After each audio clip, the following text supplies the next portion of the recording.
Eagles fans, what's good? This is your guy, Tone DeShields II from Chalk It Up Sports Philly, where no matter if we win or if we lose, we just got to charge it to the game. As you guys can already see, I'm joined by a very, very special guest.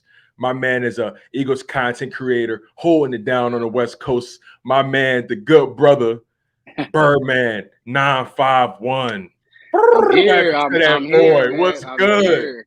The chain is here. I'm You here, got man. you got to show off the bully chain. You got to show it off. You know what I'm saying? Yeah, Like, yeah. I got it. I'm gonna get the. I forgot the guy that's making those chains. Everybody's going crazy getting those chains. So, yeah, bro. as soon as I make my design, I'm gonna have my West Coast Birdman chain going on. So I have my own chain too. So, Solid, but man. Well, and you know, it's a blessing being here, man. This has been a while now, so I'm glad I'm here. definitely, man. Like you said, I'm blessed. I'm blessed that you're here, my man. I'm grateful.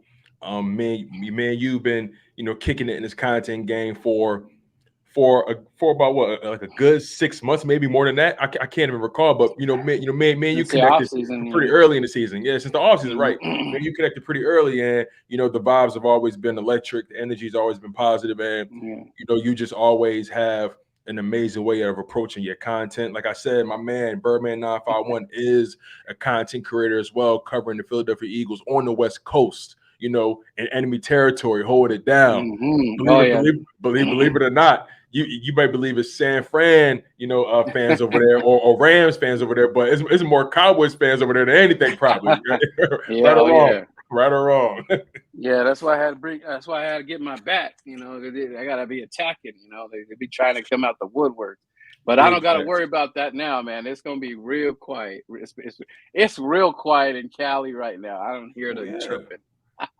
most definitely. And the funny thing about it is, the Cowboys was talking the most trash, and sure they swept us in the regular season, but we all know what really matters, and that's the playoffs. And as far as I'm concerned, they went as far as we did, and Yeah. and as a matter of What? fact, I think they lasted about maybe 3 or 4 more hours. Yeah. You know, I mean, I could just imagine being a Dallas. I mean, you've seen the fans crying and all that.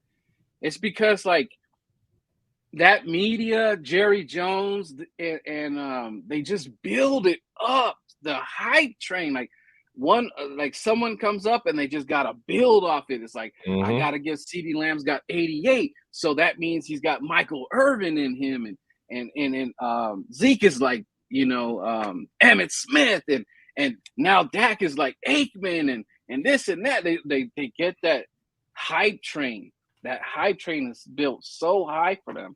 And I guess as Eagle fans, we could be thankful that we're not we're not that hype train and Jeffrey Lurie's, having all kinds of crazy parties at the stadium and all kinds of stuff. Like the last time I remember anything big popping in Philadelphia was Kevin Hart did his stand up over there, and I thought that was pretty cool. I know some people don't really like Kevin Hart, but he's cool to me. He But cool to me too, right? yeah, he's silly. He's doing that silly stuff at the Super Bowl and all that stuff and all that.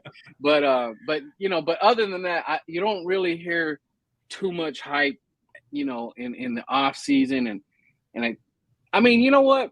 I mean, but I'm talking about as far as getting like the commercials and this, like, I mean, I don't know how many commercials are about Jalen Hurts. Like, we were not really like trying to grab people just for views and clicks.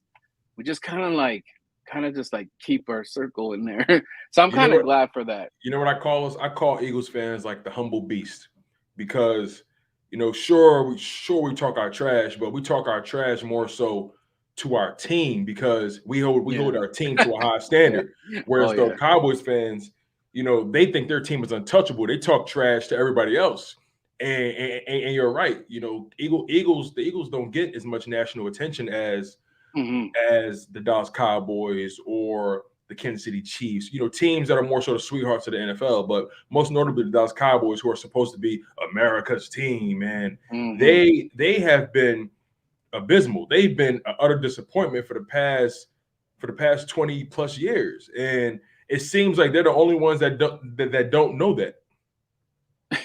Yeah, and then if you think about it, so they said I believe Dak is 1-3 in the playoffs. He's only won one time, Yep. and that's crazy, man. And it's just like, you pay this man this amount of. I mean, a lot of people got paid. A lot of people got paid, and it's like it's like buying a new car, and it said it was gonna go fast, and it said it was this, and it just breaks down halfways, and stuff, and the engine's messing up, and winding up, and making kind of weird noises and stuff like that.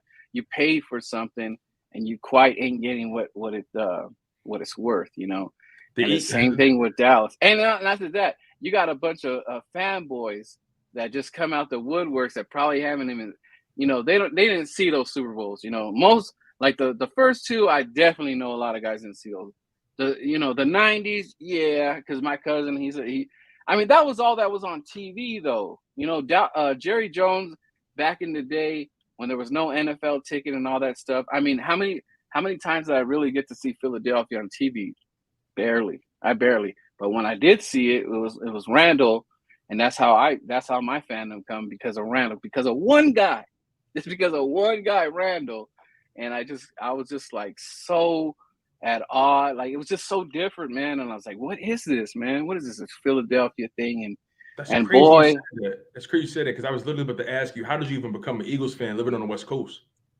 yeah, like it was mostly Raiders and Chargers. I used to collect cards, man. I was huge on collecting cards, anything, and Magic Johnson. I have tons of Michael Jordan. My neighbor used to work for Tops at the time, and he said, "Cut my grass every week, and I get you a bag of cards." So I literally had every football team, all the players and everything and stuff. So I was just like big time into that, but it was kind of weird. I mean, I knew about football, but I wasn't like so into it. I was more into like basketball, and that's when it was Michael Jordan, like that Michael Jordan and all that stuff. And they told me, my friend was a Laker fan. He said, "Hey, man, you got to make your choice because it's the finals, Lakers versus Bulls." He's all, "You got to make a choice." I said, "He's all, you either gonna be a Laker or you gonna be a Bulls fan." Oh, what And did you do? What did you do? I went with Mike, man, and it was like the best decision, man, that I ever made. And and it's kind of crazy because in the '90s it was the Bulls. It's the Chicago, man, anywhere, and but after the glory days, it's been long and gone, and it just seems like, and I'm a Dodger fan as well. My grandfather got me into the Dodgers, and like the glory days, you get those glory days, but then, man, nothing happened. Chicago hadn't really done anything in a long time, Yeah, and it just seems like when you have those glory days, that after you're gonna go years without, and that's what Dallas is going through. That's a long time, man. That's a kids having kids. Your kid is probably gonna be a teenager soon, probably having a kid, and still no Super Bowl. Not even an NFC Championship. That is crazy. you're right. No, you're right, and that's what makes the Eagles Super Bowl that much more glorious because me, I was born in '94 and I just turned 27, so literally growing up it was Eagles everything, and I remember seeing the Eagles in that Super Bowl in the 2004-2005 season, Yeah. and I remember seeing how heartbroken my dad was. I remember seeing how Ooh. heartbroken, my uncles were, my aunts and cousins. And, I think at that time, I had to be man, maybe 10, 11 years old. Hmm. And the game was still kind of a foreign concept to me. I knew my allegiances, right? I knew the team I was supposed to love, but Yeah. but I guess I didn't understand the gravity of what it meant. Yeah, And and it's a whole thing. It's a be if you're a 4 for 4, that's awesome. Like, I can't really hate on any Philadelphia team because it's like I love the Eagles so much. So I mean, I'll critique or whatever, but I don't go hard on it because like those are the same guys that back me up for my bird. So I don't really get involved with that because I love that city so much, man. I just like when I finally got to be there, and it was when we raised the banner for the Atlanta game.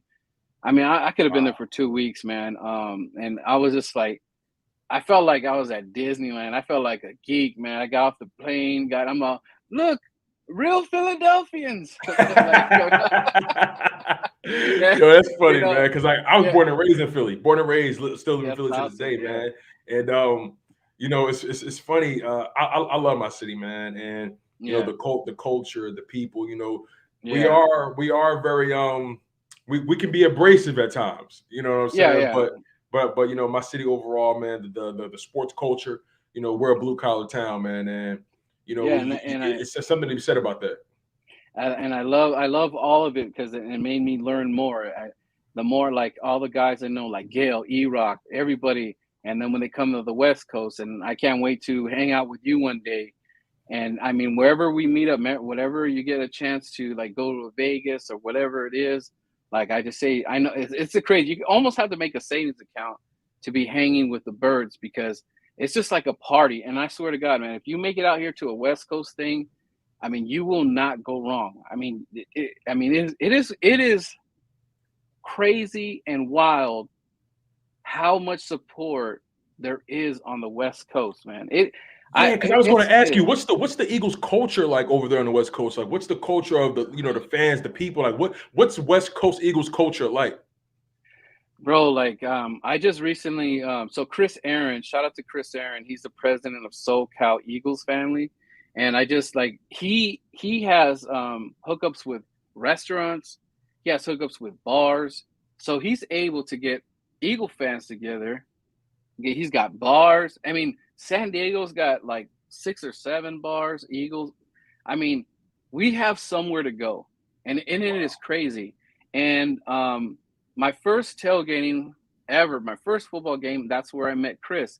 Now we were fortunate enough to get tickets. I surprised my wife. We went over there with probably maybe $50, man. Because first of all, the tickets, like I wasn't balling or anything, but I was just blessed to be there. So I was probably like the first out in the parking lot, and I did not know what to expect. And so, okay, we're waiting. Okay, here comes the line. You see the Eagle fans, you see the Charger fans doing this to the Eagle fans, and I'm like, wow, man, is this really how it goes down? And anyway, so we waited at a certain spot, and here comes the Eagles fan, and they're doing their little, bringing all the rides with the flags and everything. I'm like, all right, go Bird! And then this Charger fan was chasing Chris Aaron. I didn't know at the time, and they were about to fight because they were like, "Get the f out of here, f Eagles!" And I'm like, man, I said, "Am I about to go to jail on my first tailgate? Because there's no way I'm gonna let my Eagle fans get beat Exactly. down." So, anyways, so Chris, he had something in the truck. I'm not gonna say what it was. So he comes out, and they were trying to stop him because he was pissed because this dude was acting a fool. So then, bam! Here comes the sheriffs, man. I was like, oh God, man. So because this fool was acting a fool. He was acting like he was literally gonna hit us with this car, this Charger fan. And so the sheriffs get there, and we tell him, hey, this dude is doing this. He's trying to run the Eagle fan, trying to hurt us, and this and that. The sheriff gets out. It was like 2 sheriffs. He gets out, and he comes over. He's like, hey, stop. I got you. Chill.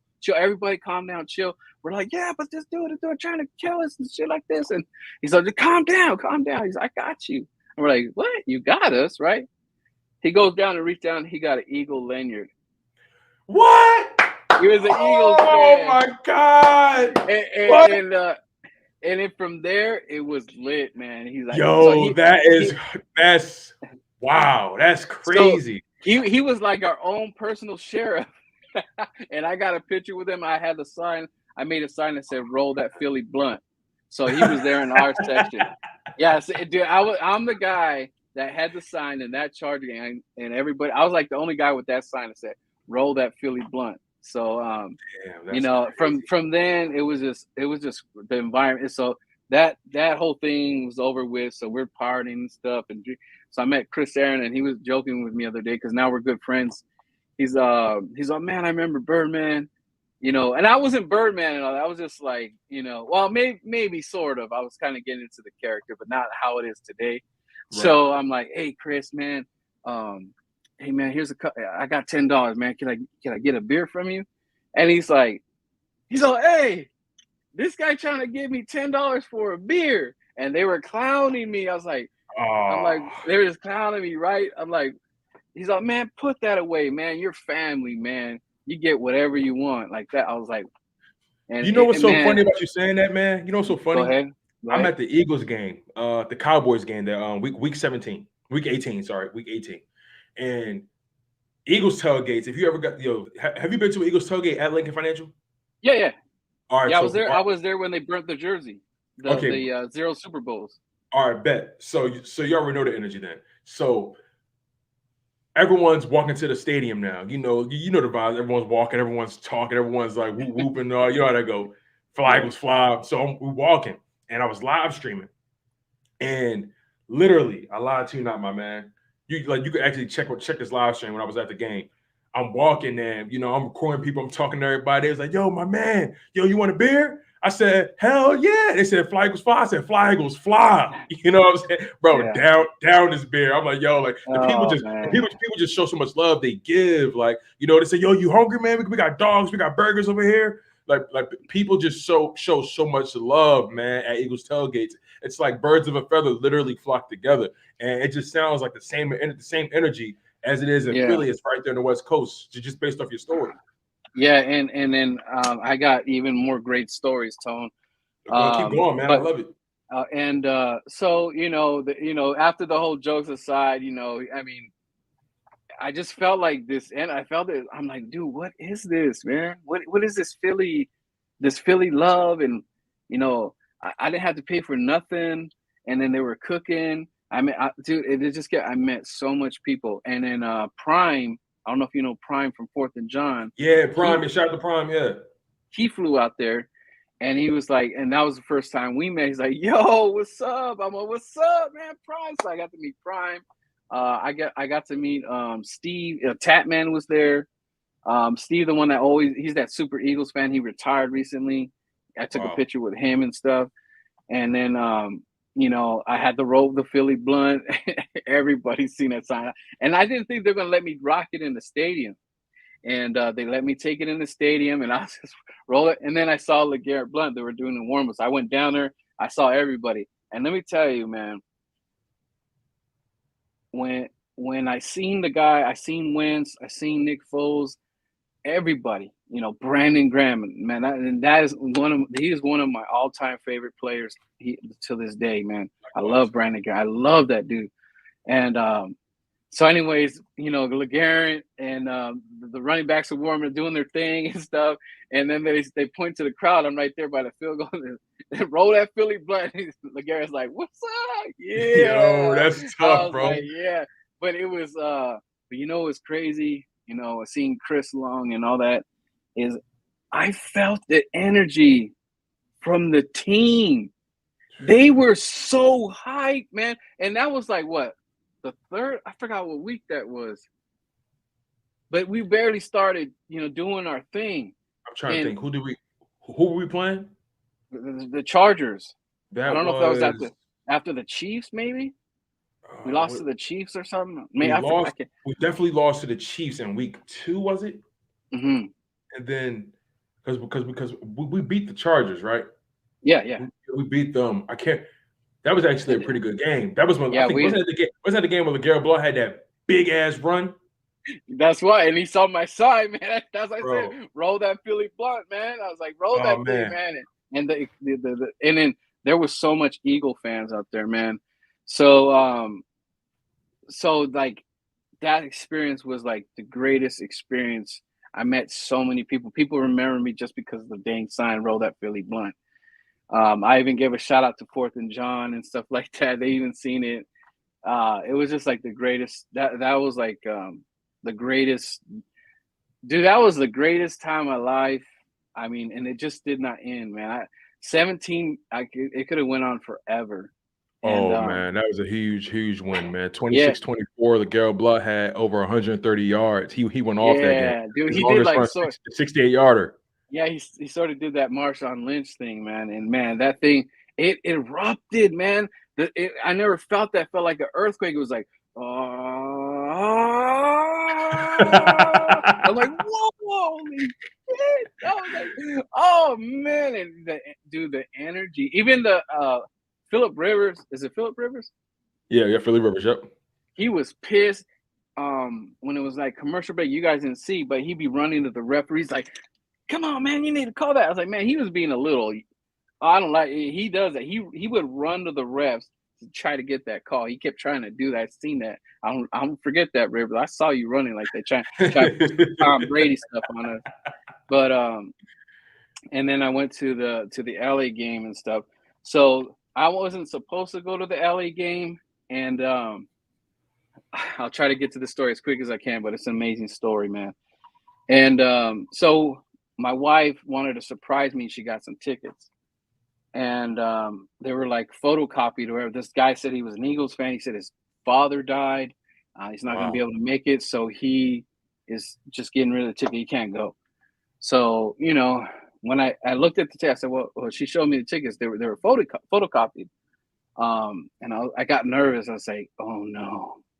Because I'm usually, I like seeing the ticket, the actual ticket. I'm with you on that. I'm with that. Yep. So I told her, I said, you know what? Let's go to the tailgate, but I need you to know that these tickets might be, that dude might have just took your money, right? So even though I said that, so we're tailgating, everybody's doing the thing, it's live and everything. And I said, well, you know what? Before we leave the tailgate, let's go to the thing early, make sure these tickets are good, right? So the lady scanned them. Nope. So what the dude did was he made a bunch of copies of the original. So I don't know. So whoever was first to get in or scanned the first original copies, they got in. All the ones that were after, they got burnt. So, anyways, my wife started crying because she wanted to celebrate me from my it was a birthday gift, and I was telling her because we're going back to the Eagle fans, and of course you don't want like someone crying, So she was getting teary, and this is when I met Philly Bird, right? And another Eagle fan got up and he got on the mic and stuff because they had one of the girls. Shout out to all the girls that I know that that we hang out. They saw her crying. They asked her, and then, long story short, they found out that we can't get in, right? So all of a sudden, the Eagle fans started getting money together. People was pulling 20s out of the money's just getting drawn up so we can buy some tickets, like late tickets or something like that, right? So then my guy Philly Bird, rest in peace, we lost him as a hardcore Eagles fan, and this is my lucky chip that I'm always carrying around for the Eagles, man. This guy loved his birds, right? RIP, man. So RIP. And so Philly Bird, he goes, come here. I'm like, so you take me the truck, dude. He just pulls out $200, man. 20s, like, so hey, man, do what you can, man. So like, I couldn't believe it, man. I was like, I didn't even know this was gonna happen. I was like overwhelmed, like it was just like so. I always pay it forward. Like I any Eagle fan that if I'm at a party and he's hungry or he needs some or whatever, or GoFundMe or whatever, or trying to support you, send them. I'm always doing that. I'm always doing that. And I love my Eagle family. And now we're doing a Laughlin trip over here. This is going to be our second trip. So for the off season, the Eagle fans have something to do. Because Raider fans, they have like this huge beach party in the off season, and that looks cool. So I'm like, well, let's just do this Laughlin trip. So I got with my homie Lou Bird. He's the chef guy, and he's a diehard Eagles fan as well. He got all the tats and everything. So now I'm just kind of building off what I learned, man. So, like I said, when we have these events, E-Rock went down there to the Vegas bar. There's a Eagles bar down there, and that's ours. Right.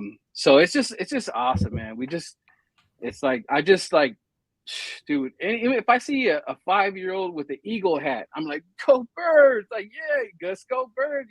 Like if I see anybody with the Eagle thing, I just go crazy, man, and always ends up in good talk, man. But that's some of the story you got right there. But No, man, that's literally like, hearing your stories, hearing, the experiences you was able to have just by being an Eagles fan. That stuff is beautiful to hear, especially the story that you just told about, you guys pretty much getting scalped, for the tickets, and uh then the community just coming together saying, "Oh, listen, like we all going to this game. Yeah, The seats may not be the best, but we try and get you in that building." yeah, yeah, And shout out to your wife for even setting up the the situation to get you at yeah. the stadium, at the tailgate. At the end of the day, she played her part regardless of how it went Right, down. right. And shout Yeah, out to the miss, shout out to the missus, man. It yeah, all happened for a reason. Like you said, it's so important to just pay things forward when when God blesses you. When you're given opportunity, when you're given a second chance. It's so important to just pay it forward and just put out the energy that you've been receiving, and it's definitely not to be taken lightly at all. And you mentioned the off season, you know, just making a transition. The Eagles this season, they're going to have to do they're going to have to do a lot of paying forward, this offseason, because they're going to have a yeah, lot of cap space, yeah. and they're going to have to make some big decisions. We're going to have a lot of draft picks, a lot of draft capital. We got to make decisions on who to bring back, who to cut. Hmm. Overall, before we actually start to dig a little deeper into the off season, Hmm. what was your overall thoughts of this season in general, all things considered, from week one all the way up until where we are now?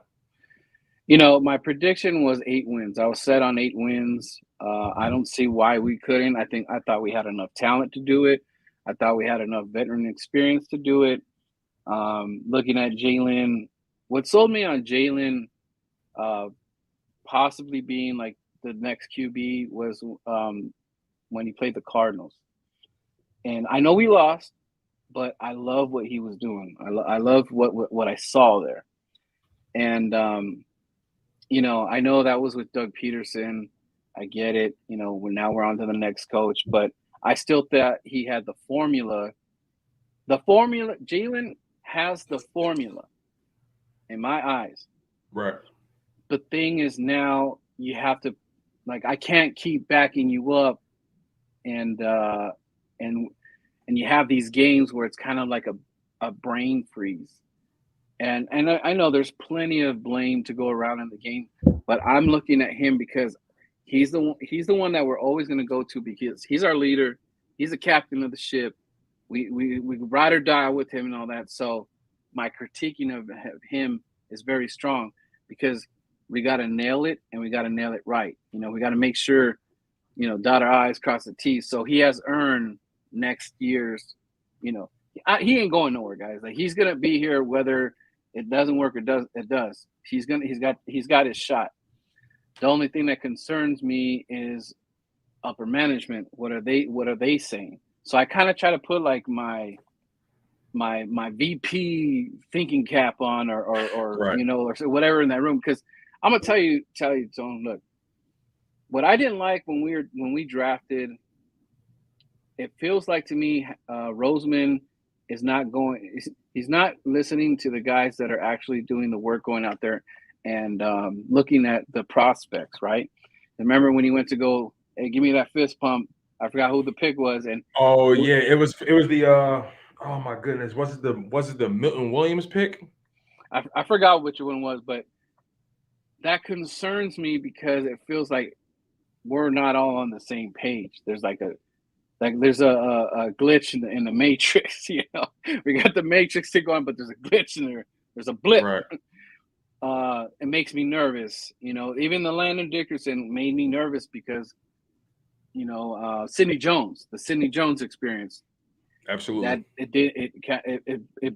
There's a lot of experiments that I feel Howie's doing, and they're just like, they're not working. And I don't know if it's just how he thinks that I have great absolute power, and what I say, I'm a football guru. I know we won the Super Bowl. He did the right things and everything, but everything just kind of fell into place. What makes me mad about when we went from the Super Bowl, we kind of like, well, let's get rid of LeGarrette Blount. This coach's got to go. Like, I know that people are going to grab because we won the Super Bowl, so give me that coach, give me this coach, this and that.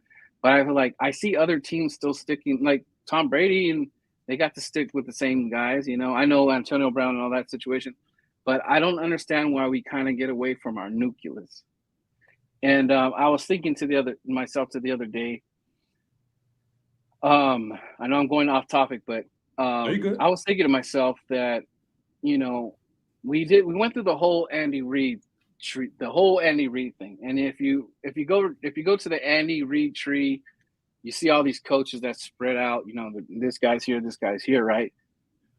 Things didn't work out. Andy Reid was going through some tough times with this kid. I believe he lost a son, so there was a lot there. At the same time, he's trying to coach football, and it was just nothing was gelling or something like that.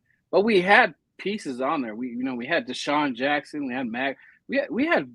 If you think about it, we had some awesome players on our team. We did.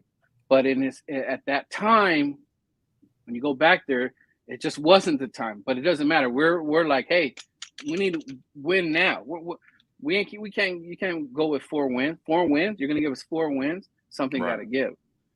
So Andy Reid goes Kansas City, and he was doing pretty good with Alex Smith, I believe. They were doing decent. He was bringing them back. Now it wasn't the greatest thing, but it was working. He was getting back to his ways. Right. And Patrick Mahomes falls in his lap. Yep. He sat him the first year, and then let him watch. And he came in, the guns are blazing. Patrick Mahomes lands in his lap, and you know the rest. They got a Super Bowl. They went to the Super Bowl, and they are on the verge of actually making another Super Bowl. They can do it again, honestly. They can really do it again. So my point being is we kind of let a good thing go too soon because we were impatient. Howie, Jeff get their brains together, and they go, what do you do? Chip Kelly falls in the lap. Innovator. He's got all these things. He got the guy drinking shakes and this resting well and this and that, no injuries and this and that. And then it fell real quick because NFL read right what Chip Kelly's going to. That didn't go anywhere, right? Okay, damn, what do we do now? So they look at the Andy Reid tree. Oh, Doug Peterson. He played for the Eagles. Philly guy. Andy Reid gives the thumbs up, right? So we sort of went and got an Andy Reid disciple. And it was right. He came in and he was here at the right time. Nick Foles was here at the right time. And he won with a backup quarterback. He didn't even do that with the starting franchise quarterback. And that was supposed to be Carson Wentz that was supposed to be there. But he did it with a backup quarterback, which no one cared about Nick Foles. Even though he had that 27, it was like Nick Foles ain't nobody. But I don't know why, Tone. Nick Foles is just – he is just the Philly – it's just Philly.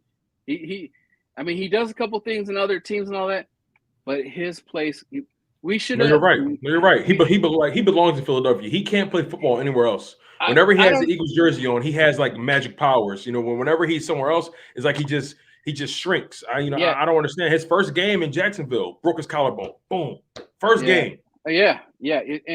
My point I'm trying to get to is like sometimes I think we get.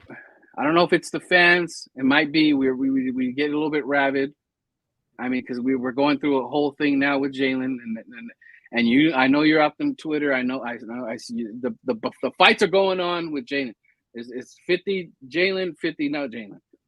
So my point being is that we keep doing this soul searching, but it seems like there's this one thing that's in the middle that we keep going to that there's a problem. And it sucks because this man did give us a Super Bowl and made the right picks. He got Jay Ajayi in here. The Clement worked out for 1 year. He's over there in Dallas. Right, and undrafted guy, by the way. Right. So everything just kind of just fit right in. But now it's like I almost feel that Howie, since he got the Lombardi with the roster he had, he got cocky. Yeah, and now we're kind of put, and then here we go again. So, what's the coach for the Indy and the Colts? Frank Reich. Frank Reich. So Frank Reich goes to Indy. He's doing his thing. He's doing magic with Philip Rivers. Has him looking good. You know, Rivers is a good quarterback. He's going to get you wins and all that. Is he going to get you to the championship? Probably not. But he's trending up. But he hasn't gotten anything past there. So Right. Philadelphia says this. Okay. Well, Frank Reich's over there. Let's get one of his disciples. No, we don't know who the heck this guy is. Nick Sirianni. So my thing is that I see where you're going. I think I see where you're going with this. You see, so it's like we keep repeating ourselves on these trends of what we're doing. You see what I'm saying? Andy Reid goes over there. Let's get his disciple. Frank Reich goes over there. He was with the Super Bowl. He was an awesome offensive coordinator. Let's get his disciple. So now we're working with another disciple. Now, that's no knock on Nick Sirianni, and that has nothing to do with it. But it almost seems like we're not going somewhere else to go look for the talent. We're trying to keep it. We're trying to have like a security blanket where, well, wait a second. You know Frank Reich's system. Right. You know how he coaches. So he's good. So get over here and do that. And it worked with Andy Reid. But then it's like we let Doug go. Yeah. We let Doug go. And that was a weird situation, in my opinion. That was one of those situations where, like, if I'm being honest, I wanted things to change, but I didn't expect Doug to get fired. You know what I mean? I didn't expect that. But it wasn't even like he really got fired. It was more so he said, you know what, I'm out. Because he ultimately was getting tired of having to constantly run things by Howie Roseman. And I can understand, being frustrated in that respect. You're trying to coach talent. You're trying to put the best talent on the field. And when your GM is that hands-on with what's going on in the locker room, what's going on the field, what's going on with the 53-man roster, when they're that hands-on, it starts to interfere. And it starts to interfere with how you call games. Like, I firmly believe, even now, to a degree, Howie Roseman has a strong hand on how we play football games, and I don't like that in any way. Right, and a lot of the decision making. So it's just kind of like, in a way, it's like I almost feel that nothing is going to change unless Howie's gone. Now, we can debate that all day when and how that's going to happen. Right. But Howie Roseman bought himself pretty much another year. I don't know what they're going to do with it. I personally, I would not sign him to anything big right now. Right. Because I don't know what he's going to do with this draft. I have no idea what he's going to do. I'm so glad you brought that up, because that brings us right into the offseason, free agency, the draft. What do you believe are the Philadelphia Eagles' biggest needs through the draft? Because we have 3 first-round draft picks. We could potentially have up to 15 draft picks if you want to count potential compensatory picks. So we're going to have a lot of draft capital to get some things done and bring in some quality talent on his Eagles roster. I'm of the mindset of we need to really load up on the defense side of the ball. But what are your thoughts on the offseason? How do you think we should approach it in the draft and maybe free agency as well? Well, my thing is this. I'm actually pretty nervous. I'm nervous with what we might possibly do with the quarterback situation. I'm nervous what he's going to pick. I'm very nervous. And you're right. Shout out to Gate City Sports. I was listening to him after the aftermath with the Tampa, and he was saying that, because at first, like, if Jalen had a better performance than what he put up with Tampa, I wouldn't be as nervous. I think I would have been a little bit more excited for this draft, but now I'm a little bit worried. I'm worried, number one, because Jalen, there's a lot of things that I saw that Jalen was doing that he kind of repeats. Like, he goes in this like little danger zone where he gets like anxiety, where he's like, if I don't do this right now, this play's shot. You actually saw it on that interception in the end zone. It seemed like he was panicking. Yeah, so it's kind of like because it's like it's anxiety and it's also hearable. It's like you don't you have to take what they gave you. So if there was nothing there, throw it away, live the play, stay. And like some of the, I mean, he probably had two more he had one interception for sure, right? There was one. He had two. It He was had that. two. Hurts threw two interceptions. He had that deep ball in the end zone, and then he had the one where the linebacker tipped it. Shaq Barrett, I Okay. think it was. He tipped it, and then Yeah, he caught it. Yep. and then there was two that were dropped, huh? There was two also that were dropped. Like he almost gave it to them. Exactly. So wow. So it almost reminded me of the Giants game a little bit. So I'm very nervous to see. Very good comparison. Very good comparison. I'm very nervous to. I wish I could be a fly on the wall and be in that war room right now, because you think me and you were talking, they're really talking, and they're looking. And remember when Howie's out there with his binoculars? I forgot who he was looking at or whatever. Well, let me ask you this then. Yeah. Because you bring up a lot of good points about Jalen Hurts, especially his most recent game, the way he wet the bed, the way he kind of came in and just seemed out of sorts. Let me ask you this. When you think about the most recent game against the Buccaneers, and then you also think about the quarterback he was in week 1 and the quarterback he became going into week 16, week 17, week 18, do you think that his most recent performance, overshadows the growth he's had throughout the season? Because I think it is fair to say from week 1 up until now, he has grown as a quarterback. But again, I want to find out exactly, do you believe that this one performance overshadows the overall growth that he's had throughout the season? Well, I have been thinking a lot, and I won't take away any. There were some awesome throws that Jalen has, and this is another thing that pissed me off. Why wasn't Ward out there? Because Ward and him have been Ward and Jalen, they were having some amazing. Probably those passes he threw to Ward were probably like the best passes that I've ever seen from Jalen. His best passes have gone to for some. You're right about that. For some reason, his best passes of his career have gone to Greg Ward or Devontae Smith, but Greg Ward in particular. But in particular, Greg Ward, his best passes have been to him. You're right. I mean, because if you look, I mean, that's a highlight reel when he threw that pass in the end zone, and it was back shoulder over to the defender was like could have got it, but he still had it, and he threw it knowing that he would be there on time. Like he still and made the amazing catch. So it's like I can't discredit seeing that stuff, but it almost seems like for every good deed, there's like 10 bad ones that come out. He takes 2 steps forwards and 3 steps and 2 steps back. So it's like he's not moving anywhere. Yeah, I get it. What we witnessed was, okay, it's like you're gonna play. Me and you're playing basketball, and I have my 3-point guy and my go-to guy or whatever, and the guy that's supposed to be handling the business, because you're, excuse me, when you go into a game, you know the strengths. I wanted to go in a game feeling confident. I was confident. I wasn't worried in this game. I was like, oh, we're gonna run.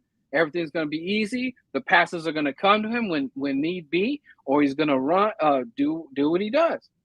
But it just seemed like that Jalen Hurts was a shell of himself. He looked like a total different. Now I don't know if the moment was too big, but the thing is that I can't like slide and say, well, the moment was too big, so that's why that happens. But I am so confident in him that I shouldn't have seen that type of performance. Do we still win the game? No, but I thought it would be a little bit more competitive. It almost felt like the last time we played Tampa, I felt that was more competitive. This one felt like there was nothing. So how did we look at the tape from the last game and we got worse? Now, to your point, that begs the question: does coaching deserve more of the blame for this game other than Jalen Hurts? Nick Sirianni, his doofy showed up. I'm gonna call him Doofy when he dials up stuff like when Doofy shows up, we are in trouble. And Doofy showed up. He's had some of them games, and the Raiders game was one of them. Doofy showed up there because even though Miles Sanders got hurt, I still feel Boston could have done something. But we didn't even run the. I don't know. That game was just. No, you're right. We didn't give him a chance.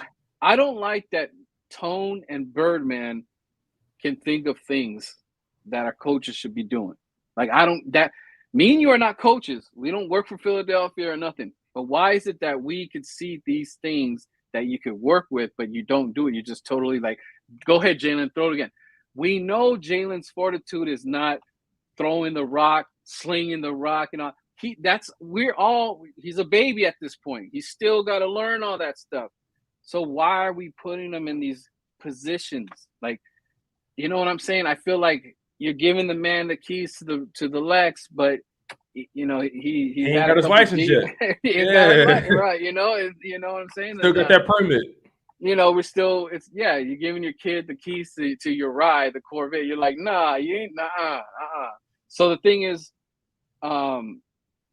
there's a lot of like when I go back to the tape, the overthrowing, it almost felt like when he did the overthrow, it almost felt like he just kind of just did it just to do it.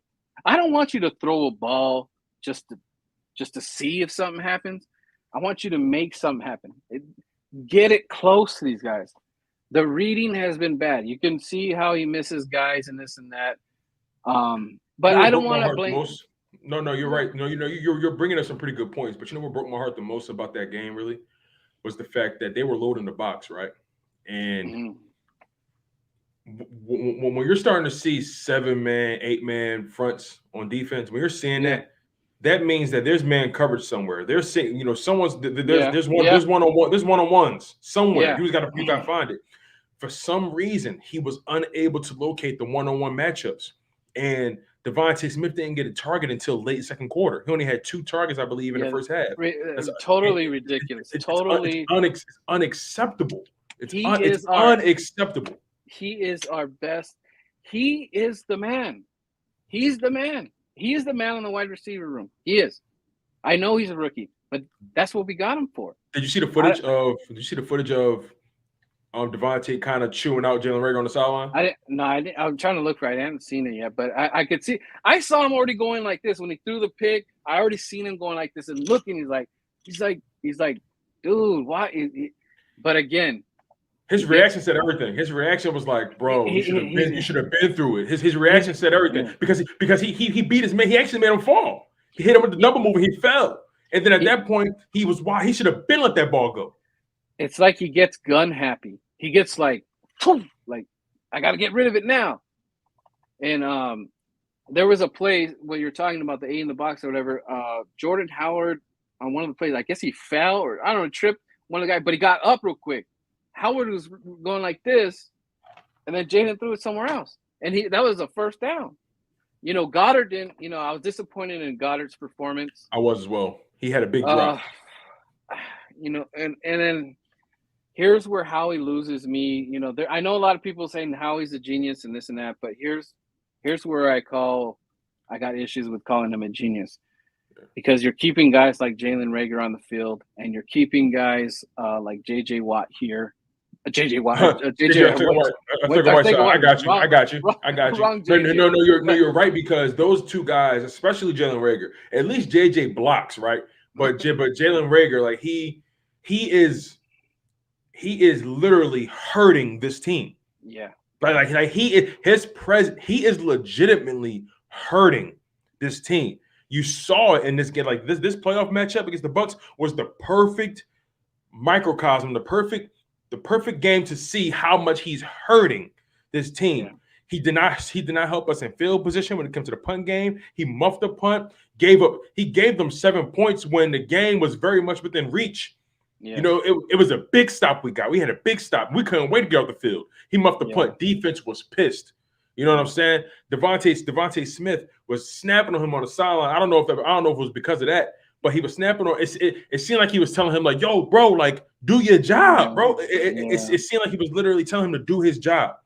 And I don't know why you would even do a half arm lift. Like, come on, bro. We would have been in such good field position. And look, Tone, this is probably even more hurtful. When it's 17-0, the game wasn't out of reach. Right. We come back. We come back from stuff like that. Right. We could have had 10 in that before the half. It wasn't, But guess what? We didn't. We found a way to not do it. You're I right. mean, if we would have been 10-0, I'd probably be breathing a little bit better. I probably, man, I was burning, man. I was on fire. I was, I No, couldn't no, I believe. feel you because the defense actually made like there was a period in that game. I think it was the second quarter. There was a period. There was a moment where the defense had like 3 or 4 back-to-back stops, or because they sacked Brady. There was moments where we had like 3 or 4 back-to-back defensive Yeah, stops, and and offense had opportunities. Offense couldn't do a damn thing. I'm not saying now, defense, they didn't play their best game, but defense gave windows of opportunity for offense to take advantage and bounce back, and offense couldn't do anything with it. I yeah, was sorely disappointed in Jalen Hurts. I was sorely disappointed in Nick Sirianni. I was yeah. sorely disappointed in, Jason Kelsey for having 2 penalties, uncharacteristic. You know what I'm saying? It was just things that truly, truly But just blew my mind. but what's so crazy, Tone, is that even with all those problems, if we get 10, we're feeling better. We're feeling confident because we're just down by 7. And then when at the other half, it just started to collapse. It was already the Third defense quarter, is it not playing. snowballed. It snowballed. Defense is on Tampa's not even playing that strict. It was already, you could already see the snowball because it was already, once Evans scored that touchdown. You knew it. Okay, that's a wrap. It's Rap City, dude. It's done. Mhm. There was nothing. But that's what's so disappointing. And we're going in this off season, not really confident with this offense. We're not really confident with this receiving room, other than Devontae. I mean, I like Quez, but Quez is not a number one. He's not our number Yeah, one receiver. yeah. Quez is more so like just based off his numbers this year, because Quez actually had a decent season, all things considered. Um, Quez Watkins, I believe Quez Watkins put up, I want to say, I could tell you exactly right now. Quez Watkins had about 42, I believe, receptions for about over 500 yards. Let me just make sure I'm not wrong about that. I'm sorry, Quez Watkins had, no, not postseason. There we go. All right.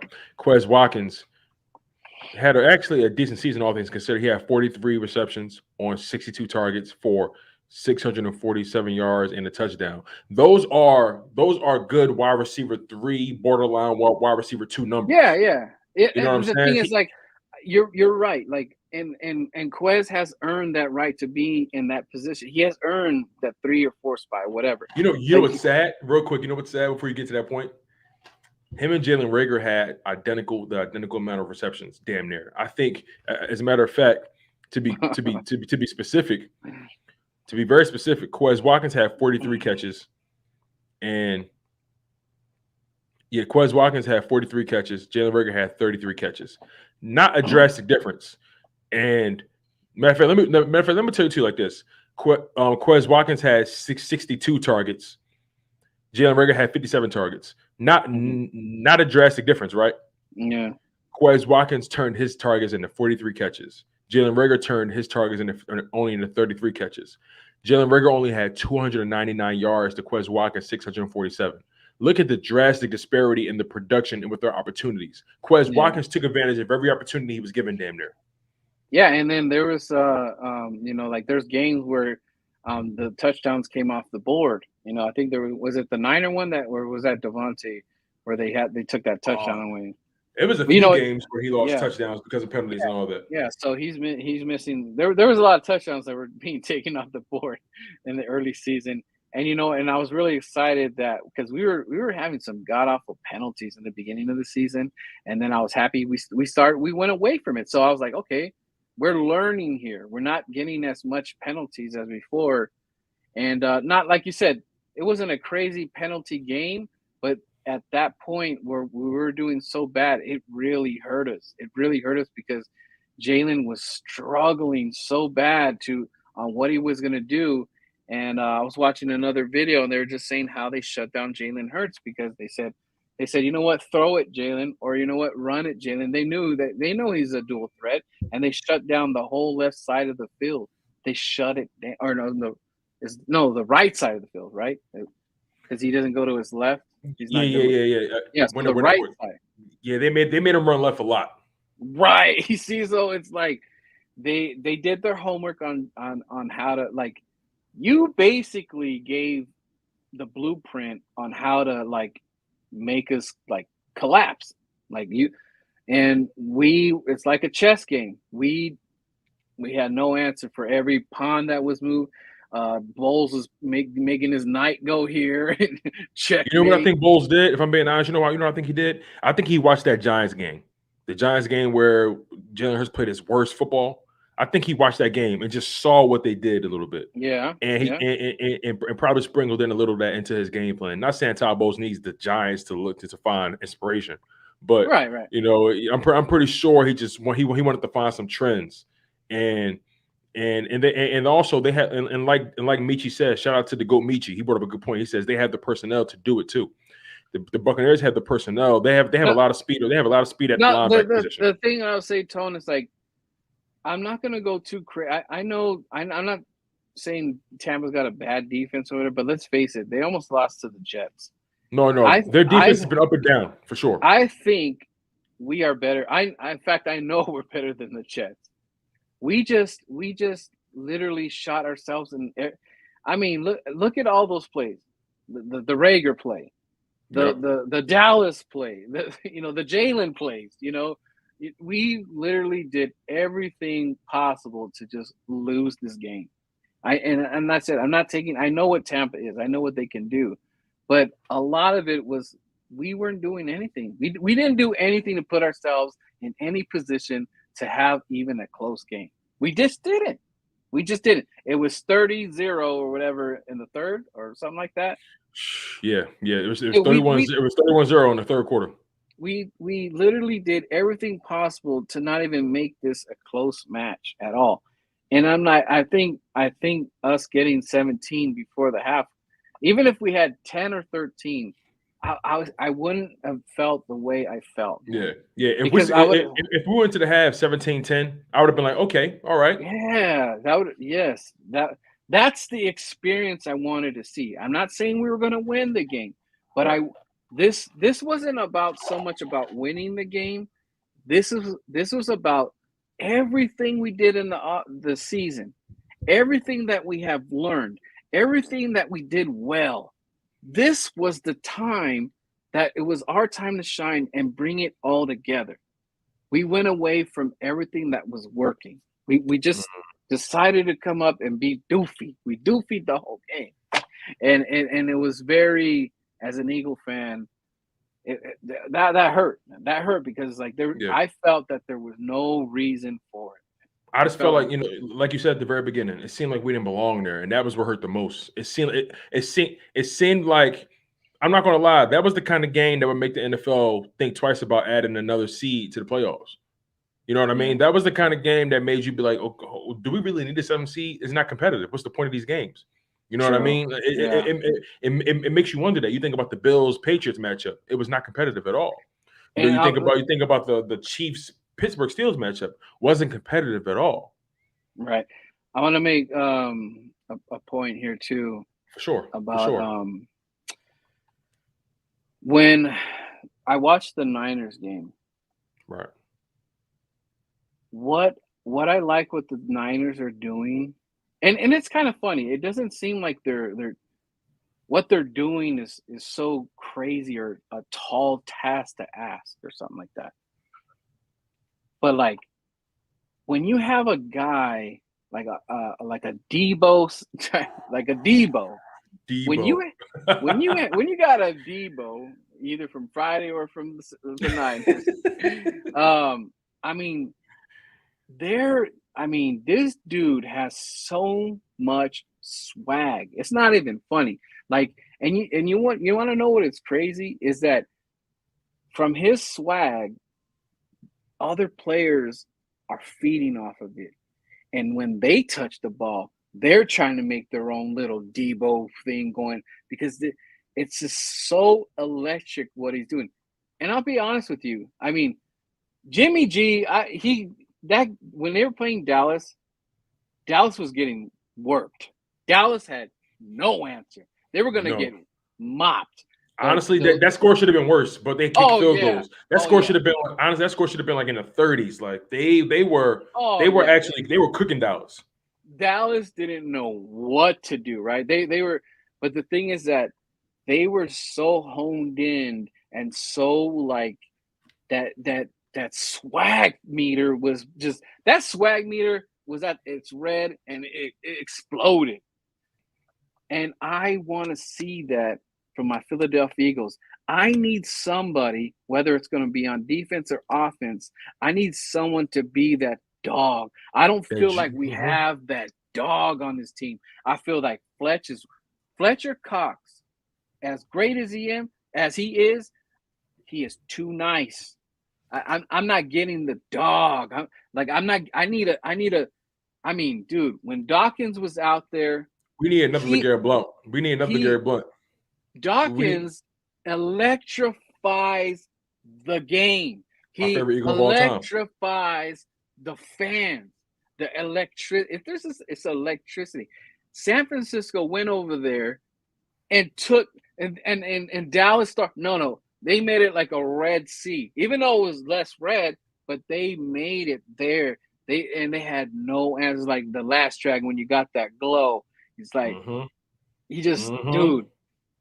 And I need this Philadelphia Eagles to figure this out because we need to generate this electricity. It has to come from somewhere. We need that dog. I do not see the dog on the team right now. No, and that's you're right. No, you're not saying nothing wrong, bro. You're not saying nothing wrong. I'm not taking no shot at nobody. I'm not taking no shot on anybody on defense or anything. But I need someone to get mad. I need someone to bring. I seen it. Yeah, I seen it with the 2000. I seen that with the Super Bowl. We had swag that were out there. No, we had swag that year. You want to know what? You know why? We like think about the players we had in that team that year. We had LeGarrette Blount. We had Timmy Jernigan. My man wore a grill to the game every day. You know what I'm saying? Like even Jay Ajayi had a swag to the game. He brought a swag to the team when we traded for him. Who else? Who else do we have on that team that brought like a swag, brought like a juice? Michael Jenkins, Chris Long. We had a swagger at that time. And you're right. And we need to bring in some quality talent that has a juice, has a swag, has a dog in it. And I know you got to get out of here. I know we're running short on time, but we can go about 10 more minutes. Solid. So let's close it out with this then. Knowing what we need as far as swag, as far as juice, as far as that dog mentality. Bringing back that electricity to the city. What positions do you think the Eagles should go after in this draft? Because we need. I think it needs to start on defense, and then it needs to go from there. What do you think? And you're absolutely right. And Howie Roseman, remember there's that circle. Howie Roseman in the middle. We need to stop this thing about we're not going to get corners. We're not going to get that corner. We're not going to get that. We're not going to get that safety. We're not going to get that line. We got to stop that. We are looking for that dog. We need that alpha. We need an alpha in here. We just do, man. Look at what Micah Parsons brought to that defense. His presence alone changed that defense. I'm gonna be honest, because he had that defense playing above their pay grade. His presence alone brought us. Let's be honest. Micah Parsons is the most valuable Cowboy right now. Oh, he's an animal, and he don't care what anybody. He is focused on his brand. I don't know. He's gonna get a lot of jersey sales and commercials. Because he deserves it. I kind of hate that he's a Cowboy because I like Micah Parsons. I hate that he's a Cowboy. If I'm being honest, I hate it. And we're gonna have to deal with that guy. We're gonna have to deal with him for some time here. So, but what I'm saying is that, I mean, I like Slay. Slay's cool, but he's not that. He's a happy-go-lucky guy. Slay is like the team guy, the funny guy, the fun guy to be around. But Slay is not. Slay, in my opinion, he doesn't bring that. Slay has swagger, but he doesn't bring. He doesn't bring like that roughneck, take your head off type. You know what I mean? We need a guy we need, like you said, that Brian Dawkins-esque type of guy that every time he came out the tunnel, Weapon X has arrived. You feel what I'm saying? He brought a certain juice, a certain moxie to the game. And you know who? Okay, we actually had something pretty close to what I'm talking about, and it was taken away from us. And that is my man BG, because BG went out there and he would talk his junk, saying, "What's up, man? You know what's up? You ready for this? I'm gonna hit you." He was BG is hilarious. He'll tell guys right over. He's like, "I'm coming for you. I'm coming for you." Yeah. And Fletch would be like, "Hey, you try to calm him down." But I think that if we could get something like that more. Brandon is, I mean, he has that nice smile, so it's like kind of hard to believe, but we need that warrior type dude. We have to nail this. Whatever defensive dude that's coming in here, this dude better be an animal. I want him sacking a quarterback, getting up and be like that. What position? What position? I think it's a linebacker that I saw. I forgot the guy's name, but Chris Molly wants him. But I was seeing the way he was tackling and running after the quarterback. Edge. It was like maybe by an edge rusher. But dude, Thibodeau out of Oregon. Thibodeau. Maybe that sounds like it. But the way he looks and all that stuff. Like I'm trying to build a comic here or whatever. But I just need this. I just need. We're lacking that electricity. Yes, Jalen has all the leadership, all the good things you need in a quarterback. Yes, but he's not that on the defense. We need that on the defense. So when you hit somebody, you're like, oh man, my ribs, man. Yeah, I'll be honest. I want a defensive guy that nobody likes. I want people to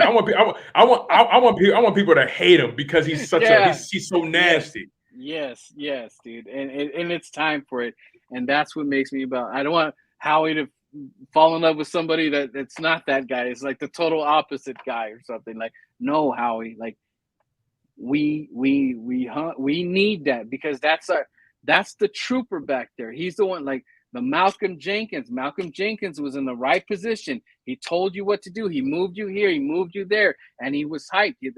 See, that's another. I didn't like Malcolm Jenkins leaving. I don't care if he was older. You can't get rid of our swag and our tempo. You can't. Got rid of him a year too soon. We just can't do it, man. Like and that hurts me. Like, why the hell did DeSean Jackson play for anybody else? Why? I mean, we missed his golden years. Honestly, we missed him. We tried to bring it back. We tried to recreate it. Tone. Why the hell did we let go of Shady McCoy? What? That's Chip Kelly, man. That's that Chip Kelly effect. But that goes to the upper management. You guys let that happen. Why would you let the owner let it happen? Because remember, at that time, Chip Kelly had control. Howard Roseman was in like a broom closet. You know what I'm saying? Somewhere just counting pennies. Whereas though Jeffrey Lurie allowed that to happen. If I'm Jeffrey Lurie, there's no way you're trading away DeSean Jackson and LaShawn McCoy in the same offseason. Are you smoking dope? Dude, DeSean Jackson was our best receiver for the longest. He was our best receiver. Arguably our best receiver since the T.O. era. Exactly. The only other one, but that was later, was Alshon. But DeSean was our best one, dude. Like, I mean, when that whole thing went down, I was at a low, man. I was so hurt when that happened. I couldn't believe that and then when Shady too, I was that would probably be the worst feeling I felt being an Eagles fan, because I was so besides myself, man. Those dudes, that hurt a lot, because I can't believe that would even happen to us like that. And let me get on my last point. Oh, yeah, for sure. Go ahead. Okay, so I didn't know this until later, because I am still suffering from that loss. I'll get over it, but I'm still suffering. But so Jalen Hurts decided to add another element to this whole quarterback thing, which is he was in a boot. Yeah, I didn't like that. I mean, okay. If something's wrong. But damn, so he's in a boot, and saying that it's been bothering for some time. So I'm hearing what did they say some ligament damage or something like that. ligament damage. Okay. I have a big problem with this, man. I have a big problem because one, it doesn't look good doing that after the game. And if it really was that bad, because I'm hearing some people said that they saw him limping. I didn't. I gotta look and see, but I don't remember him limping. But if he was, you gotta take yourself out of the game, man. I don't care, Minshew or whoever the hell it is. I don't care. Don't play a game hurt, because check this out. You know what you're doing here, and it's kind of like the Carson Yeah, Wentz effect. especially when your game is more predicated off your athleticism. Yes, I understand. I understand. I mean, if I'm being completely frank about it, though, I would much rather have him out there. If I'm being honest, let me just preface it with that. Just to be transparent. I know he was nursing something ever since that Giants game, but I would have rather have him out there than not. Well, the thing is, we're going into an off season not knowing. I mean, he played the game. I can't say it was injured. He was injured the whole game or not. He played the game. So I'm going off what he did. So I can't go, well, he was hurt. I can't Right. do Of course. No excuses. You're right. Right. You know what I'm saying? So it's now we're kind of going down this other avenue instead of like now we're dealing with an injured quarterback now. I don't know if he's going to have surgery. Now I'm starting to get scared because his legs are his assets. Let's face it. That's why he's here. That's what got him here. And it just concerns me because, like, is this a new injury? Is this from the high ankle sprain? We're not going to get the proper answer. Philly likes to do that thing where they're trying to tell us something, but they're not really telling us something. Like, Right. they're not really saying what is wrong. Now, what if this is a bigger injury? Like, I don't know. I was being kind of hush-hush right now, but this is a real concern for me now, because I feel that we're going to kind of get duped into what they're not telling us. They're going to try to give us a little bit, but not all of it. You know what I'm saying? Because I noticed Philadelphia likes to, like, say, kind of baby what the actual injury is. Like, they did that with Jordan Howard.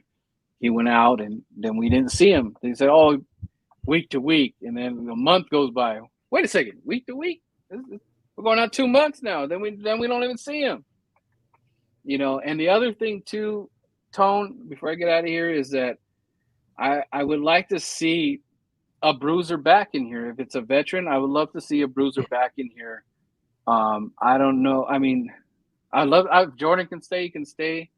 But I think we're going to need to get better in the running back room if Jalen is to stay here, even for next year. I mean, I don't see what's the problem with no matter who the quarterback is. Why can't we have a bruiser back?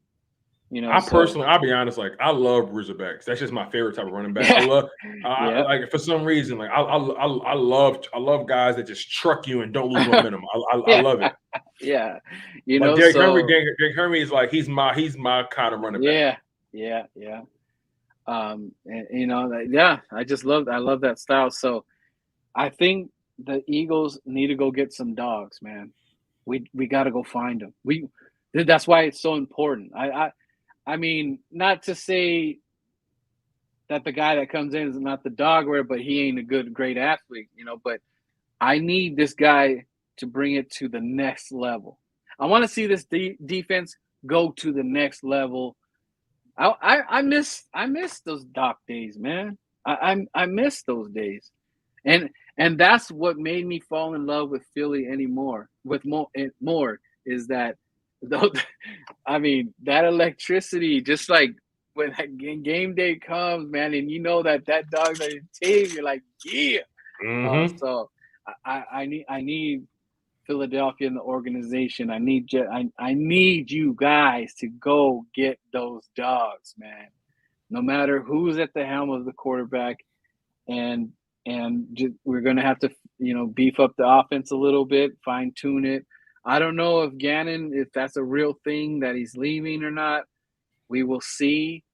I'll give a grade of Gannon for the season. I'll give him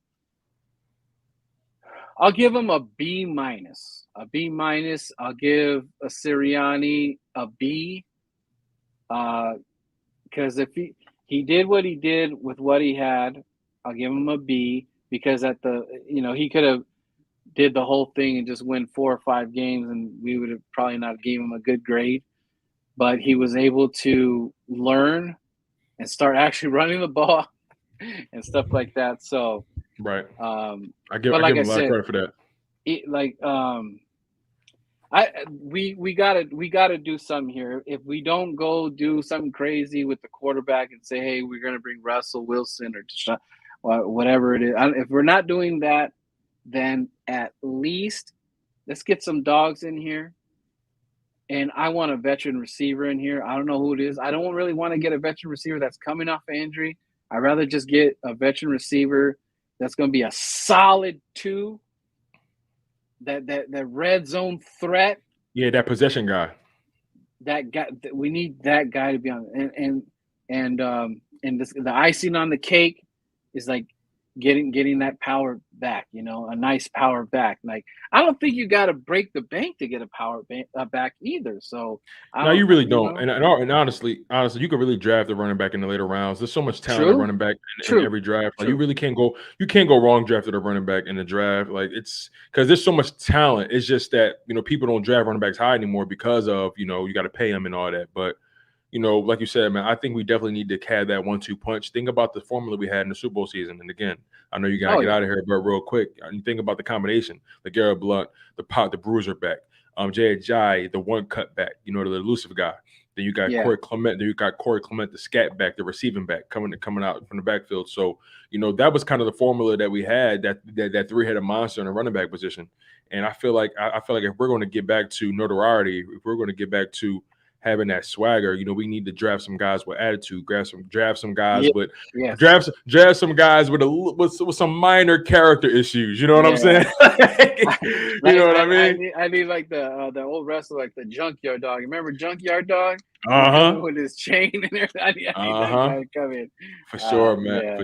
For sure. But Birdman, super grateful to you, my guy, for coming on to the live stream. You have blessed us with your stories.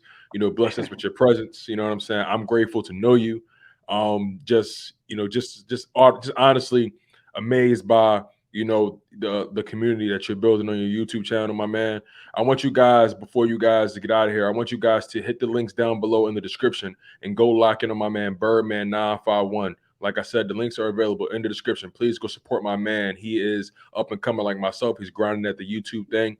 My man is holding it down for Eagles fans on the West Coast. Just a genuine guy, a good heart, man. Just full of stories and anecdotes and just an awesome guy just to know. So my man, humbled by you being here. Tell the people where they can find you. I got the links down below, but I want you to give them your spiel. Yeah, everybody, I appreciate Dagger and or the goat, my bad. Michi, everybody in there, Chalk It Up Sports, all you guys. I do this stuff. I go on video, I go on trips. I let you guys know where I be at. I'm interviewing all types of fans and stuff like that. So I do my stuff on TikTok, the little rivalry things. I do all that stuff. So I try to keep you guys entertained. I'm going to start interviewing some more fans where I'm going to go to their house. And I did that with my, there's a video in there. I went to Lou Bird's pad, and you get to see what a West Coast fan, his story. And what's so cool about Lou real quick is that he called me one time and said, hey, the Philadelphia Eagles are going to be at my house. They're going to interview me for Philadelphia. I'm like, what? So they went down there. I got to meet them. And this was the time that Hank Baskett was getting married to Kendra Wilkerson. It was because they was at the Playboy Mansion. Yeah, Hank Baskett did marry the Play Bunny. Oh my goodness, the Playboy Bunny. That's crazy. Yeah, I remember we had Hank Baskett. Yeah, so Hank, so McNabb was down there. The Eagle fans were down there. And so they did an interview. He had a boat with the Eagles logo on it. He's got the eagle wings on. He's got a Dawkins tattoo in his arm, man. And he's been the homie. He's been representing the Eagles since Jaws day, Wow. So there's a lot of the Latino community. There's a lot of Hispanic Eagle fans, and they love the birds, man. So, and I just think it's just my version of what we do on the West Coast. Like it's just we just love our birds, man. We and the West Coast birds, all the West Coast fans. It's big, man. It's like it gets pretty crazy, and it's so cool. We were down there in Vegas and all that, had a blast and everything, like the alley game. We will be there at Arizona. We will be down there. So the Birdman, when we play Arizona, we will be down there. So that I can't wait for that. So, and I just like to take people for a ride and see what the Birdman sees. I went to a bar in Modesto, California, Sean and Sandy. That video's on there. I did a little montage. You can see they had the whole Eagles bar. They got the chairs from the stadium from the vet. They bought them. They're Oh, there. word. Damn. Yeah. So Legendary.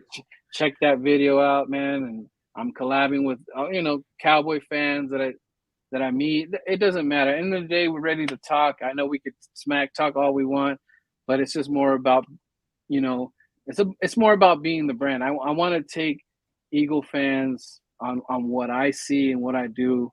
And I represent, the Birdman. I get my costume together and I go out there and I rep the birds all day. Look at that tattoo right there. It ain't going away. That's all day, man. And but I appreciate Tone, man.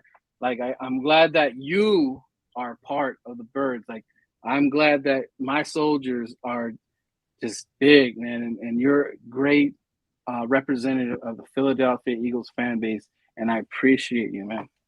Thank you, brother. I really appreciate you, my guy. And like I said, make sure you guys go lock in and subscribe to my man, Birdman underscore 951. That's Birdman underscore 951. The links are available down below in the description if you want to support him and his YouTube channel. And you can also follow him on Twitter as well. He is starting to carve out a name for himself on YouTube, building this Eagles fan lifestyle channel, and it's amazing. So once again, my guy, humbled by you being here. Appreciate you. And until next time, my guy, and the people, as I always tell you guys, I'm your humble host, Tone DeShields II from Chalk It Up Sports Philly, where no matter if we win or if we lose, we just got to charge it to the game. One love, stay humble, stay healthy, and most importantly, stay hungry. And fly Eagles fly.